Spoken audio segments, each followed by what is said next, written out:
2 பேரும் பேசி முடிவு பண்றாங்க, நாங்கள் திருமணம் செய்து கொள்ளுகிறோம். அவங்க அப்பா அம்மா கிட்ட சொல்லல, சபையில சொல்லல, யாருக்குமே சொல்லல.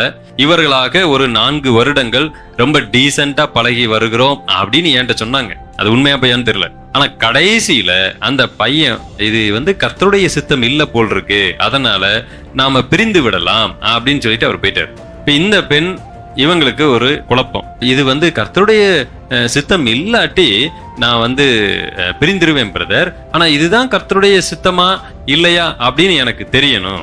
கிட்டத்தட்ட அவங்களுக்கு நான் கவுன்சிலிங் பேச ஒரு 3 மாதம் ஆகுது. அவங்கனால அந்த பிடிமானத்திலிருந்து வெளியில வர முடியல. இவர் நம்மள வேணான்னு சொல்லிட்டு அந்த பையன் போயிட்டு அப்படி எப்படியாவது அந்த பையனை திருமணம் செய்துதான் ஆகணுங்கிறதுல அந்த பெண் உறுதியா இருக்கிறாங்க. ஆனா கடைசி வரைக்கும் ஒரே ஒரு வார்த்தையை சொல்லிக்கிட்டே இருங்க, இது கர்த்தருடைய சித்தம் இல்லைன்னா அது பரவாயில்ல பிரதர், நான் விட்டுருவேன். வாய் மட்டும்தான் சொல்லுது, கர்த்தருடைய சித்தம் இல்லைன்னா பரவாயில்ல, நான் என்ன செஞ்சிடறேன், விட்டுறேன். ஆனால் நடவடிக்கைகள் அப்படி இல்லை.